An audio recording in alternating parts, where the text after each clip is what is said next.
નમસ્કાર વિદ્યાર્થી મિત્રો, ઓનલાઈન લેક્ચરમાં આપનું હાર્દિક સ્વાગત છે.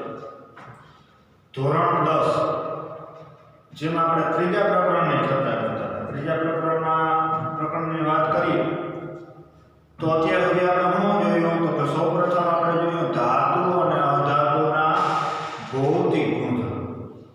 કઈ બાબતની આપણે ચર્ચા કરી? ધાતુ અને અધાતુના કયા ગુણધર્મો? ભૌતિક ગુણધર્મો. ત્યાર પછીનો પોઈન્ટ આપણે જોઈએ તો કે ધાતુ અને અધાતુ કેવી રીતે પ્રક્રિયા કરે. જેમાં આપણે અભ્યાસ કર્યો તો કે ધાતુ હોય તો એની બાહ્યતમ કક્ષામાં કેટલા ઇલેક્ટ્રોન હોય? 1, 2 અથવા 3 ઇલેક્ટ્રોન હોય. જે ઇલેક્ટ્રોન ગુમાવીને કયો આયન બનાવે? ધન. અધાતુ હોય તો એની બાહ્યતમ કક્ષામાં કેટલા ઇલેક્ટ્રોન હોય? 5, 6 અથવા 7. જે અષ્ટક રચના પ્રાપ્ત કરવા માટે 5 હોય તો 3, 6 હોય તો 2, 7 હોય તો 1 મેળવે અને મેળવીને કયો આયન બનાવે? ઋણ. આમ ધાતુ છે ઇલેક્ટ્રોન ગુમાવવાની વૃત્તિ ધરાવતા હોય, જ્યારે અધાતુ છે ઇલેક્ટ્રોન મેળવવાની વૃત્તિ. ત્યાર પછીનો ત્રીજો પોઈન્ટ આપણે જોઈએ તો ધાતુઓની પ્રાપ્તિ. આપણે જોયું તો કે સોનું, ચાંદી, પ્લેટિનમ જેવી ધાતુ એવી છે જે પૃથ્વીના પેટાળમાં ખોદકામ કરતા ડાયરેક્ટ શુદ્ધ સ્વરૂપે મળી. એવી ધાતુ કેવી ધાતુ કહેવાય? ઉમદા ધાતુ. અન્ય બધી ધાતુઓ છે એ કયા સ્વરૂપે રહેલી હોય? સંયોજિત સ્વરૂપે. કોઈ ઓક્સાઇડ સ્વરૂપે, કોઈ સલ્ફાઇડ સ્વરૂપે, કોઈ કાર્બોનેટ સ્વરૂપે, કોઈ ફોસ્ફાઇડ સ્વરૂપે રહેલી હોય. એને શુદ્ધ કરવામાં આવે છે. તો ધાતુનું શુદ્ધિકરણ છે એ અલગ અલગ રીતે આપણે જોયું. જેમાં ધાતુ છે, કેટલીક ધાતુ છે એકદમ વધારે સક્રિય હોય તો કેટલીક ધાતુઓ હાવ ઓછી સક્રિય હોય. જ્યારે અમુક ધાતુઓ કેવી હોય જેનો સક્રિય ક્રમ કેવો હોય? મધ્યમ. તો આપણે જુદી જુદી બાબત જોઈ હતી. જેમાં આપણે નેક્સ્ટ લેક્ચરમાં, આગલા લેક્ચરમાં આપણે સૌપ્રથમ છે મધ્યમ સક્રિય ધાતુનું નિષ્કર્ષણ જોયું કે મધ્યમ સક્રિય ધાતુ છે તો એ કયા બે સ્વરૂપે હતી? કાં સલ્ફાઇડ સ્વરૂપે હોય, કાં કાર્બોનેટ સ્વરૂપે. સલ્ફાઇડ સ્વરૂપે હોય તો કઈ પ્રક્રિયા કરવામાં આવતી હતી? ભૂંજન. કે સલ્ફાઇડ કાચી ધાતુને હવાની હાજરીમાં લાંબો સમય સુધી ગરમી આપવામાં આવતી હતી તો એ કેમાં રૂપાંતરિત થતી હતી? ઓક્સાઇડ. જ્યારે કાર્બોનેટ યુક્ત હોય તો કઈ પ્રક્રિયા કરવામાં આવતી હતી? કેલ્સિનેશન. એમાં શું તો કે કાર્બોનેટ યુક્ત કાચી ધાતુને હવાની શું હતી? ગેરહાજરીમાં ગરમી આપવામાં આવે તો એ પણ કેમાં રૂપાંતરિત થતું હતું? ઓક્સાઇડ. આમ ભૂંજન અને કેલ્સિનેશન બે રાસાયણિક પ્રક્રિયા થાય અંતે ધાતુ ઓક્સાઇડમાં રૂપાંતરિત થઈ ગઈ. એમાંથી ધાતુના ઓક્સાઇડમાંથી ઓક્સિજન દૂર કરવા માટે રિડક્શન પ્રક્રિયા કરવામાં આવે. જેમાં કેની આ પ્રક્રિયા કરવામાં આવતી? ધાતુના ઓક્સાઇડની કાર્બન સાથે પ્રક્રિયા આપવામાં આવે એટલે ઓક્સિજન છે એને કાર્બન પોતાની તરફ આકર્ષિત ધાતુને શું કરે? છૂટી. ત્યાર પછી બીજી બાબત આપણે જોઈ જે નીચી સક્રિય ધાતુ હોય એ સલ્ફાઇડ સ્વરૂપે હોય. સલ્ફાઇડ સ્વરૂપે હોય તો કઈ રાસાયણિક પ્રક્રિયા કરવામાં આવે? ભૂંજન. ભૂંજન રાસાયણિક પ્રક્રિયામાં પસાર થાય એટલે જે ધાતુમાં શું મળીએ? ઓક્સાઇડ. એ ઓક્સાઇડ દૂર કરવા માટે રિડક્શન પ્રક્રિયા કરવામાં આવે અને અંતે એ ધાતુ શું મળે? શુદ્ધ. આજના લેક્ચરની આપણે વાત કરીએ તો આજે આપણે ત્રીજી જે બાબત હતી, ત્રીજી બાબત કઈ હતી? જે ઊંચી સક્રિય ધાતુ હોય એનું નિષ્કર્ષણ કરવા માટે, જેનો સક્રિયતા ક્રમ કેવો હોય? ઊંચો. એવી ધાતુનું નિષ્કર્ષણ કરવું તો કાર્બન વડે એનું રિડક્શન થતું નથી. કારણ તો કે એ ધાતુ કાર્બન કરતાં ઓક્સિજનને વધુ પોતાની તરફ આકર્ષે. પરિણામે કાર્બન છે એ ધાતુના ઓક્સાઇડમાંથી ઓક્સિજનને પોતાની તરફ આકર્ષી શકે નહીં. જેમ કે સોડિયમ છે, પછી મેગ્નેશિયમ છે, કેલ્શિયમ છે, એલ્યુમિનિયમ છે વગેરે. આ જે ધાતુ છે એ ઊંચી સક્રિયતા ધરાવે. પરિણામ એનું કાર્બન વડે રિડક્શન થતું નથી. અથવા બીજી ભાષામાં કહીએ તો એમાંથી ધાતુના ઓક્સાઇડમાંથી સરળતાથી કાર્બન છે એ ઓક્સિજનને પોતાની તરફ આકર્ષી શકે નહીં. તો એનું વિદ્યુત વિભાજન કરવામાં આવે. શું કરવામાં આવે? વિદ્યુત વિભાજન. આ રીતનું છે વિદ્યુત વિભાજન. આ તો અલગથી પોઈન્ટ છે પણ બે ધ્રુવ એનોડ અને કેથોડ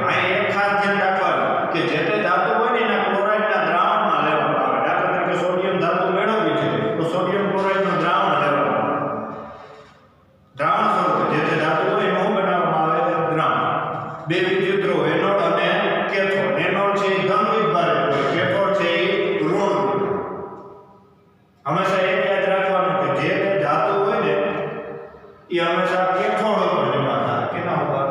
કેથોડ. બીજી જે અન્ય અશુદ્ધ જે અન્ય પદાર્થ હોય એ કેના ઉપર જમા થાય? એનોડ. કેથોડ એટલે ઋણ ધ્રુવ ને એનોડ એટલે ધન. હવે અહીંયા તો કે આપણે દાખલા તરીકે સોડિયમ ધાતુની વાત કરીએ તો સોડિયમ ધાતુ મેળવવી છે જે કેવી છે? ઊંચી સક્રિય ધાતુ. તેનું વિદ્યુત વિભાજન ક્લોરાઇડના દ્રાવણમાં લેવામાં આવે અને એમાંથી વિદ્યુત પ્રવાહ પસાર કરવામાં આવે તો કેથોડ ઉપર સોડિયમ જમા થાય. શું જમા થાય? સોડિયમ. અને બીજો જે ધ્રુવ છે એનોડ, એના ઉપર કેના આયનો જમા થાય? ક્લોરાઇડ. ક્લોરાઇડના દ્રાવણ બીજું ધ્રુવ આયન થયું, કેથોડ ઉપર પણ જમા થયું સોડિયમ. દાખલા તરીકે સોડિયમની વાત કરીએ તો 1 ઇલેક્ટ્રોન શું કરે? ગુમાવે. સોડિયમની ઇલેક્ટ્રોન રચના શું થાય? 2 બાહ્ય તંત્રક્ષણ કેટલા ઇલેક્ટ્રોન હોય? 1 ઇલેક્ટ્રોન શું કરે? ગુમાવે. એટલે સોડિયમ છે તો Na+E. ક્લોરાઇડના 2 આયનો છે જે ઋણ આયન ધરાવે છે.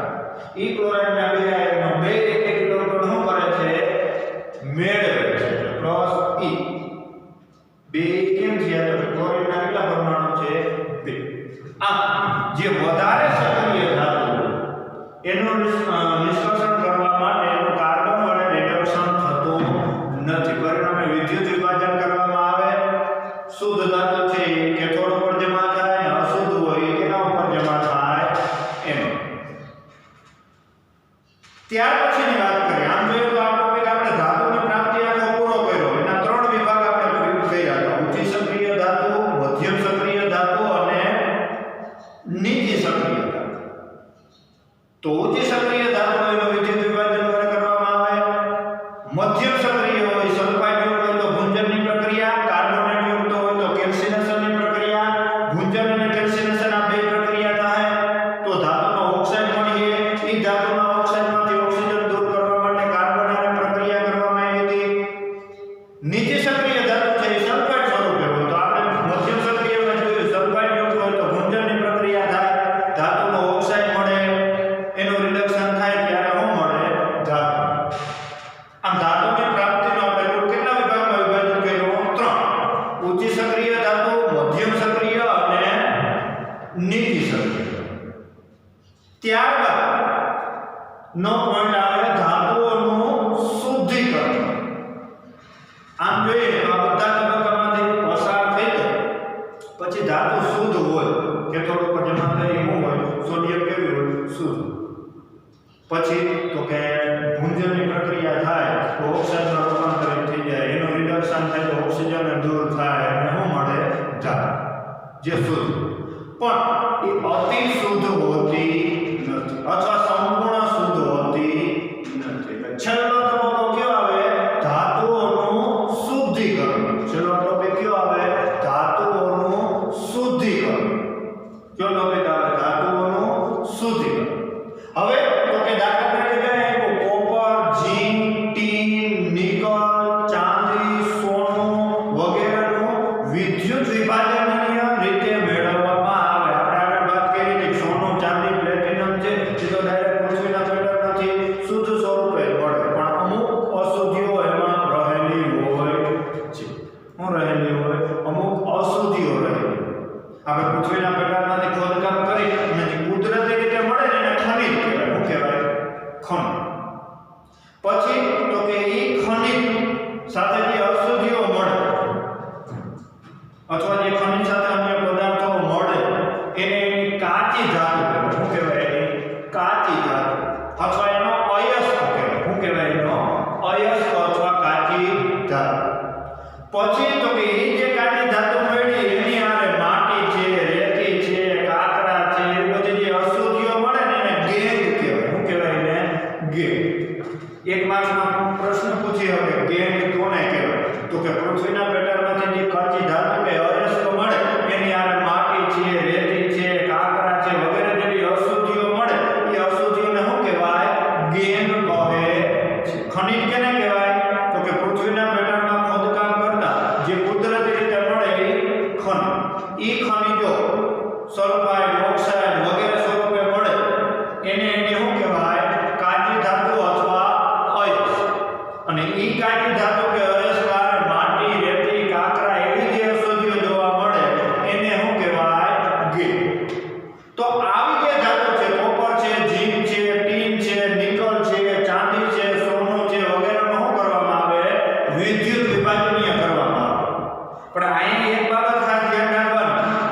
કે શુદ્ધ ધાતુ હોય ને એ કેથોડ ઉપર, કેથોડ એટલે ઋણ ધ્રુવ ને એનોડ એટલે ધન.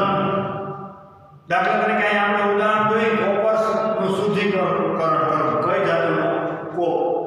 તો કે પહેલા કોપર સલ્ફેટનો એસિડિક સ્વભાવવાળું દ્રાવણ લેવામાં આવે. આ ટાંકી છે, ટાંકીની અંદર કેનું દ્રાવણ લીધું? એસિડિક કોપર સલ્ફેટનો દ્રાવણ, જેમાંથી આપણે કઈ ધાતુ શુદ્ધ મેળવવાની છે? કોપ. ત્યાર પછી તો કે આ ટાંકી લીધી, એમાં બે ધ્રુવ કેથોડ અને એનોડ.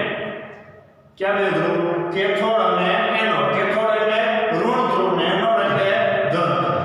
એની આને વાહક તાર જોડ્યો, કણ જોડ્યો, બેટરી જોડ્યો, ઈ જોડાણ ચાલુ, આખું જોડાણ કમ્પ્લીટ કર્યું, બધ વિદ્યુત પ્રવાહ રચ્યો. પછી તો કે જેવી કણ ચાલુ કરવામાં આવે એટલે આ કોપર સલ્ફેટના દ્રાવણમાં જે બે ધ્રુવો હતા કેથોડ અને એનોડ, એના ઉપર રાસાયણિક પ્રક્રિયા થઈ અને ધીમે ધીમે જે શુદ્ધ કોપર આવે ને કેથોડ ઉપર જમા થાય. કેના ઉપર જમા થાય? કેથોડ ઉપર જમા થાય. જો આ એક Cu2+, કેમ તો કે 2 ઇલેક્ટ્રોન કોપર છે, 2 ઇલેક્ટ્રોન શું કરે? ગુમાવે. જ્યારે એનોડ ઉપર છે એ અશુદ્ધ કોપર જમા થાય. કેવો કોપર? અશુદ્ધ. અંતે છે એ શુદ્ધ કોપર કેના ઉપર જમા થાય? કેથોડ ઉપર જમા થાય છે. આ કોપર સલ્ફેટનું જે દ્રાવણ હતું એનું શુદ્ધિકરણ થાય ને અંતે કેથોડ ઉપર શું જમા થાય? શુદ્ધ ધાતુ.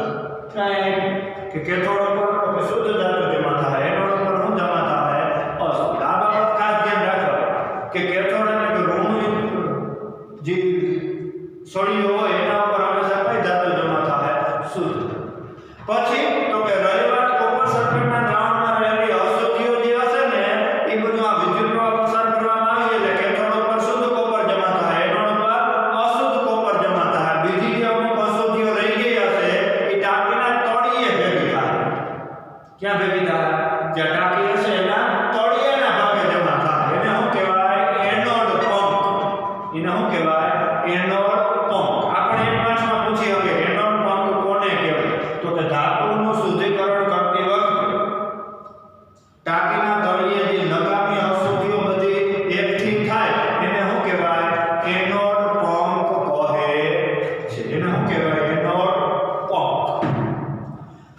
હવે આમ જોઈએ તો પ્રકરણ નંબર જે આપણો 3 છે ધાતુ અને અધાતુ, એમાં સમાવેલા જે પરીક્ષામાં સમાવેલા મુદ્દાની આપણે વાત કરી તો એમાં ધાતુના ભૌતિક ગુણધર્મો, અધાતુના ભૌતિક ગુણધર્મો, પછી ધાતુ છે એ કેવી રીતે પ્રક્રિયાઓ કરે, અને ત્રીજો ટોપિક કેનો સમાવેશ થયેલો હોય? ધાતુઓની પ્રાપ્તિ.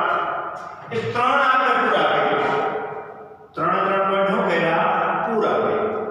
એટલે તમારી જે ચેટ નોટ છે એમાં વ્યવસ્થિત રીતે બધા ટોપિક એડ કરવાના રહેશે. હવે તો કે તમારે ટેક્સ્ટ બુક જોવો તો એમાં ત્યાં વચ્ચે બ્લોક કરેલા પ્રશ્નો આપેલા હશે. શું આપેલા હશે? વચ્ચે ત્યાં બ્લોક કરેલા શું આપેલા હશે? પ્રશ્નો, જેની આપણે ચર્ચા કરીએ.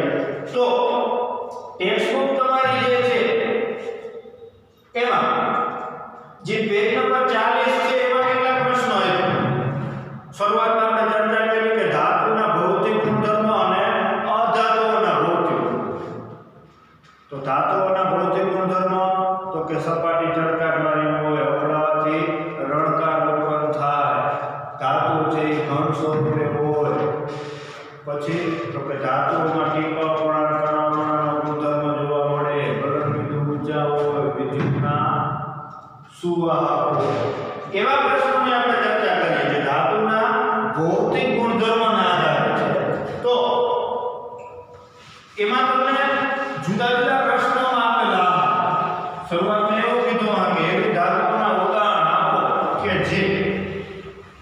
જે કેવી હોય? તો કે પહેલો પ્રશ્ન હોય તો જે ઓરડાના તાપમાને પ્રવાહી સ્વરૂપે છે. ઓરડાના તાપમાને ક્યાં સ્વરૂપ? અહીંયા આપણે કેની વાત કરી છે? ધાતુ. તો અહીંયા આપણે એવા પોઈન્ટની ચર્ચા કરી. દાખલા તરીકે ધાતુ તો પારો છે ને એ પ્રવાહી સ્વરૂપે. ક્યાં સ્વરૂપે?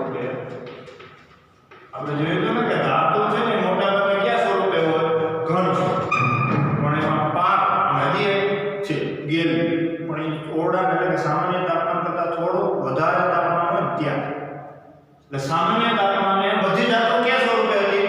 ઘન સ્વરૂપે જ હતી. એક પારો જે કયા સ્વરૂપે જોવા મળે? પ્રવાહી.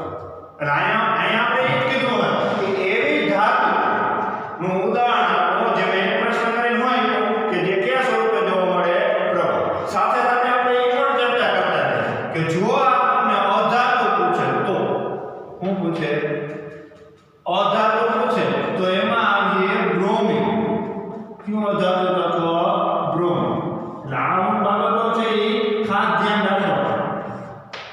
ધાતુઓ છે ને એ ઘન અથવા પ્રવાહી ઘન અથવા વાયુ સ્વરૂપે હોય. જે ધાતુ ઘન સ્વરૂપે હોય અધાતુ કયા સ્વરૂપે હોય? ઘન અથવા વાયુ.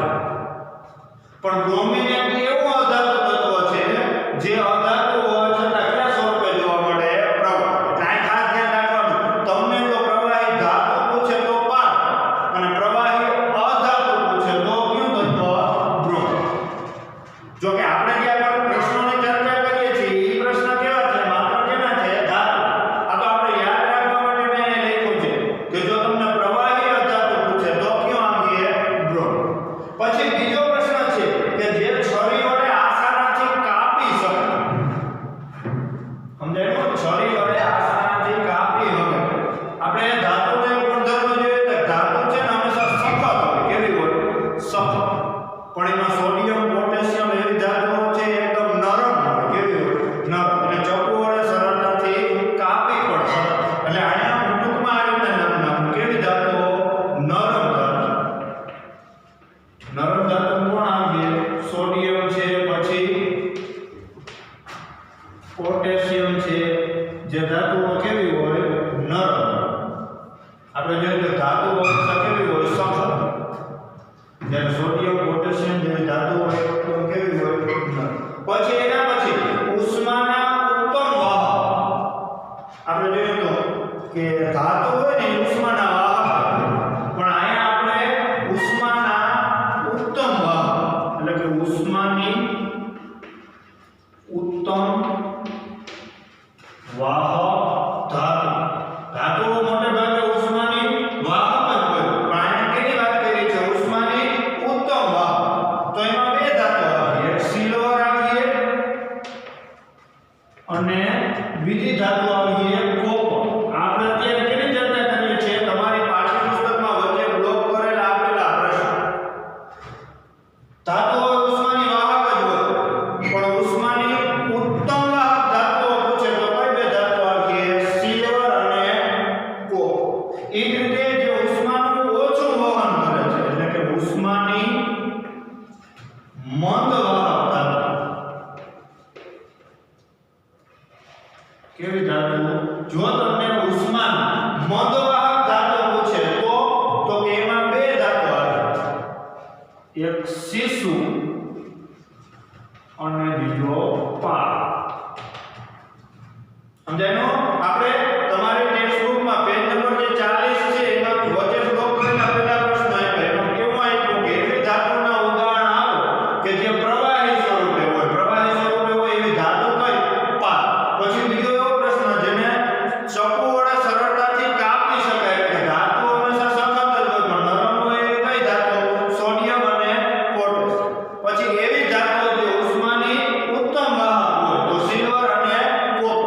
પછી એવી ધાતુઓ જે ઉષ્માની કેવી હોય? મંદ વાહક હોય. મંદ વાહક પૂછે તો કોણ આવીએ? સીસુ અને પાર. એના પછીનો પ્રશ્ન છે ટીપાવપણા અને તણાવપણાનો અર્થ સમજાવો. ટીપાવપણા અને તણાવ. આગળ આપણે ધાતુના ગુણધર્મ જોયું કે ટીપાવપણું કેને કહેવાય? તો કે ધાતુઓ હોય ને એને ટીપી અને પાતળી પટ્ટી બનાવી હોય.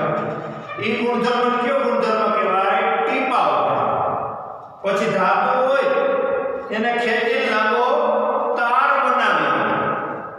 એને કયો ગુણધર્મ કહેવાય? તણાવપણાનો ગુણધર્મ. જો કે દરેક ધાતુઓની ટીપાવપણા અને તણાવપણાનો ગુણધર્મ કેવો હોય? જુદો જુદો. એલ્યુમિનિયમના ટીપાવપણાનો ગુણધર્મ વિશેષ જોવા મળે. જ્યારે સોનું ચાંદી છે એમાં તણાવપણાનો ગુણધર્મ વિશેષ જોવા મળે. એટલે આ બ્લોક કરેલા પ્રશ્નો. પછી એથી આગળ જે આપણે જોવું તો વચ્ચે બ્લોક કરેલા પ્રશ્નોમાં જે આપણે ટોપિક ભણ્યા હતા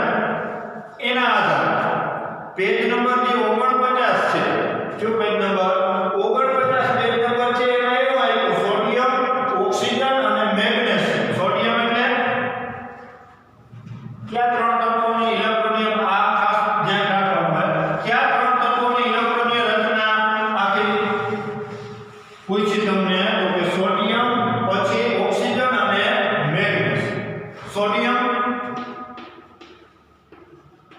જેની સંખ્યા શું થાય Na પછી બીજું તત્વ છે ઓક્સિજન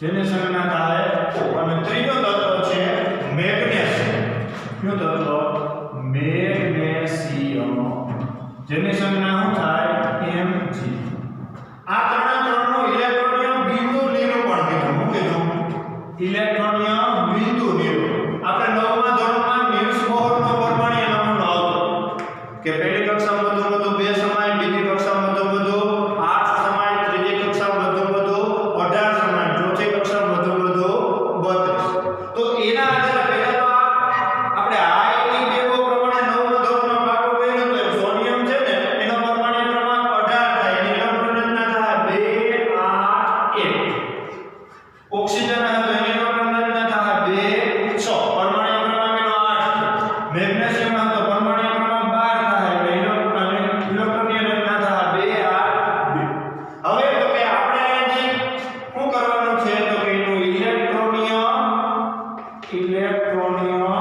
બિંદુ નિરૂપણ શું કરવાનું છે ઇલેક્ટ્રોનીય બિંદુ નિરૂપણ એટલે કે ઇલેક્ટ્રોનની ગોઠવણી કેવી રીતે થયેલી છે હવે તો કે દાખલા તરીકે અહીંયા છે આપણે સોડિયમનો શું દર્શાવ્યો પરમાણુ આ એનો શું છે કેન્દ્ર આગળનો પરમાણુ છે સોડિયમ તો ઇલેક્ટ્રોનની કુલ કક્ષા કેટલી થાય 1 2 અને 3 આ આપણે દર્શાવી ઇલેક્ટ્રોનની કેવી કક્ષા પહેલી કક્ષા આ દર્શાવી ઇલેક્ટ્રોનની બીજી કક્ષા અને આ જે થાય એ કઈ કક્ષા થાય ઇલેક્ટ્રોનની ત્રીજી કક્ષા હવે અહીંયા તો કે પહેલી કક્ષામાં કેટલા પૂરેપૂરી ભરાયેલી છે આપણે ટપકું કરી અને પહેલી કક્ષા છે એમાં કેટલા ઇલેક્ટ્રોન કુલ દર્શાવ્યું 2 બીજી કક્ષા છે એમાં કેટલા ઇલેક્ટ્રોન 8 તો કે આ 1 2 3 4 5 6 7 અને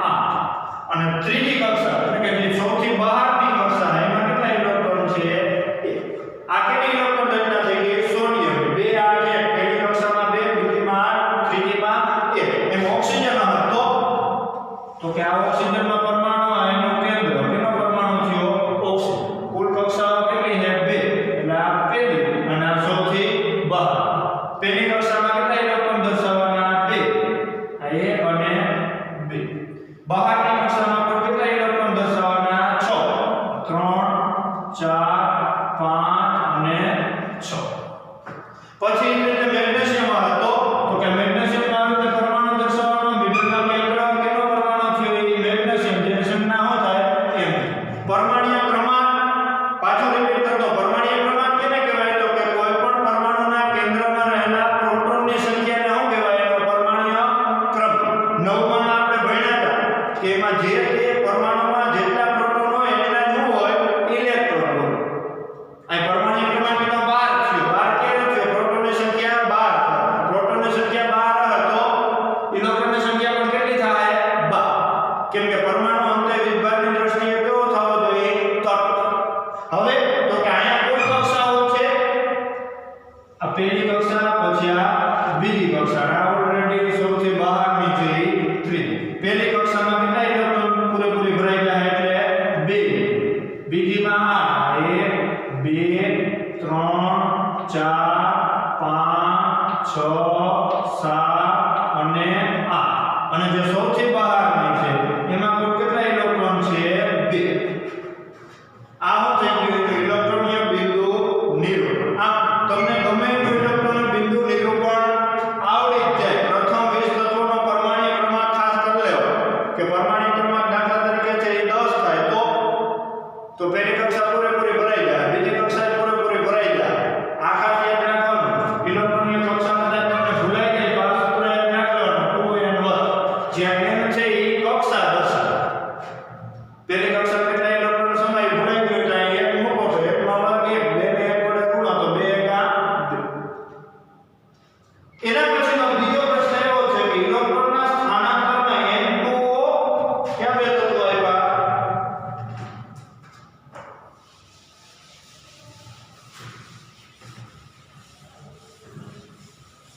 બે તત્વો આપ્યા એક છે N2O કયું તત્વ આપ્યું N2O અને બીજું તત્વ છે MgO એટલે કે મેગ્નેશિયમ ઓક્સાઇડ સોડિયમ ઓક્સાઇડ અને મેગ્નેશિયમ ઓક્સાઇડ જો હવે અહીંયા સોડિયમ ઓક્સાઇડ છે તો હમણાં જ આપણે ઇલેક્ટ્રોન રચના જોઈએ કે કેટલી ઇલેક્ટ્રોન રચના છે 2 આ 1 ઓક્સિજનની ઇલેક્ટ્રોન રચના શું છે તો કે 2 6 અહીંયા મેગ્નેશિયમની આપણે વાત કરીએ તો ઇલેક્ટ્રોન રચના એની શું છે 2 આ 2 પછી તો કે બીજું તત્વ છે ઓક્સિજન એની ઇલેક્ટ્રોન રચના શું છે 2 6 તો અહીંયા શું કરીએ એક ઇલેક્ટ્રોન એક તત્વ ઇલેક્ટ્રોન ગુમાવવા અને એક મેળવવા સોડિયમ છે તો એ કેટલા ગુમાવે એક ગુમાવે આમે ઓક્સિજન છે તો એ કેટલા મેળવીએ 6 એટલે બે ઇલેક્ટ્રોન શું કરીએ મેળવે તો અહીંયા સોડિયમ ના કેટલા પરમાણુ છે 2 એટલે બે એક ગુમાવીએ એટલે કુલ ગુમાવવાના ઇલેક્ટ્રોનની સંખ્યા કેટલી થાય 2 બે ઓક્સિજન શું કરે છે મેળવે અહીંયા એક રીતનો મેગ્નેશિયમ ઇલેક્ટ્રોન ને શું છે 2 8 2 આપણે ભણ્યા હતા કે 1 2 3 ઇલેક્ટ્રોન હોય ધાતુની બાહ્ય કક્ષામાં 1 2 3 હોય તો શું કરે ગુમાવે ઓક્સિજન બે શું કરીએ મેળવે આ બે ગુમાવે આ બે મેળવે પરિણામે મેગ્નેશિયમ ના એક જ પરમાણુ થાય આ Na2 કેમ થયું તો કે સોડિયમ એક ઇલેક્ટ્રોન ગુમાવે છે આમે ઓક્સિજન મેળવે કેટલા 2 એટલે સોડિયમ ના કેટલા પરમાણુ થાય 2 આ સ્થાનાંતરણ આવે પછી ત્રીજો પ્રશ્ન છે કે આ બે સંયોજન છે એમાંથી કયા આયનો હાજર છે તો કે બે આયનો હાજર છે ધન આયન છે અને ઋણ આયન છે કોઈ એક તત્વ ઇલેક્ટ્રોન ગુમાવવા વાળો તો ગુમાવે એટલે કેવો આયન બનાવે ધન અને મેળવવા વાળો તો કેવો આયન બનાવે ઋણ પછી એના પછી જે આયનીય સંયોજનો હોય એને બળવંતો કેમ ઊંચા હોય તો કે આપણે આ સમાવેશ મુદ્દો નથી આયનીય સંયોજનો હોય ને એમાં આવા કોણો હોય ને એકબીજાને આવા નજીક ગોઠવાય એટલે કોણો વચ્ચે આકર્ષણ પણ એકદમ વધારે આપણે સામાન્ય રીતે છે એ લાકડા